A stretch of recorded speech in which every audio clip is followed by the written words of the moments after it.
السلام عليكم. اليوم غادي تعرفوا الحقيقة الكاملة مور هذا الفيديو. قال لي يا سجان. قال لك سجان؟ واخويا علاش تقول الملك ما سجان؟ سعد الشوافني هو من مواليد 1967، تولد في الدار البيضاء، امريكي من اصل مغربي. في 1987 فاش كانت عنده 20 عام مشى للامريكان وبالضبط لمدينة بوسطن باش يكمل قرايته. في 1990 غادي يحصل على الإقامة الدائمة الجرين كارد في الميريكان. خدا دبلوم مهندس في البرمجيات المعلوميات وخدم في بوسطن. 2001 غادي يحصل على الجنسية الأمريكية وغيمشي للوس أنجلوس باش يدير شركته العالمية اللي سميتها أوربيت للاتصالات في 2002. هاد الشركة اللي احتلت المرتبة الثالثة في العالم ومخدمة آلاف الموظفين، من بعد ما دار 3 ديال الشركات اخرين ديال التجاره الالكترونيه والبيع عبر الانترنت. في 2003 غتخرج شركه منافسه ليه للوجود اسمها رابيد ساتوليت. امام النجاح الكبير اللي دارته شركه سعد في امريكان والفلوس الكثيره اللي دار، ناضت هاد الشركه المنافسه بيرطت ليه الموقع الرسمي ديال الشركه في ابريل في 2003.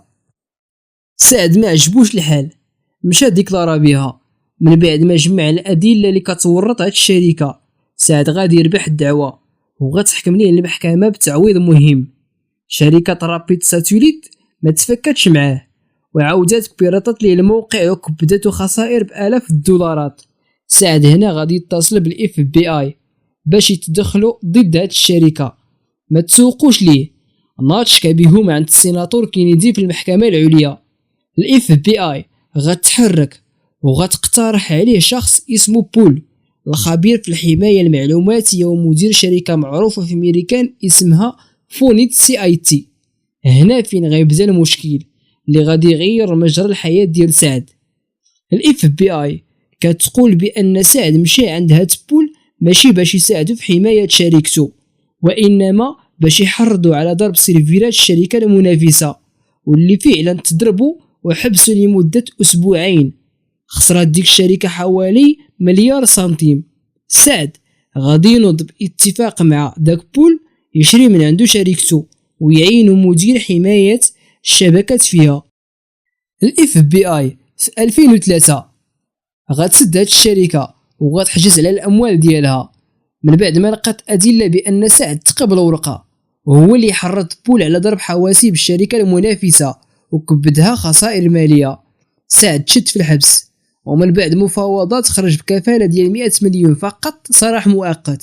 في 2004 سعد غيحلق بحالو للمغرب وغيسمح في كل اعمالو اللي في لوس انجلوس ورجع مقابل شركاته في المغرب.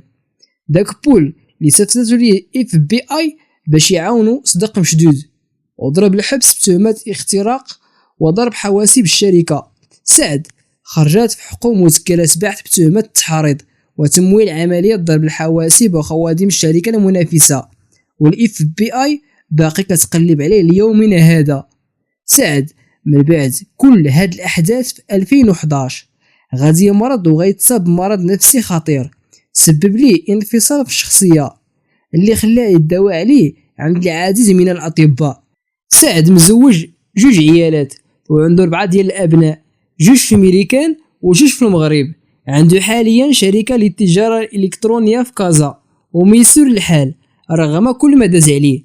في أبريل في 2017 بنت له في النبوة وخرج علينا باللايفات مباشرة وصلت 3 سوايع بدون انقطاع باش يدعو الأتباع ديالو إلى الدين الجديد، وكيقول لهم بأنه خاتم الأنبياء وأنه هو المخلص ولا حول ولا قوة إلا بالله.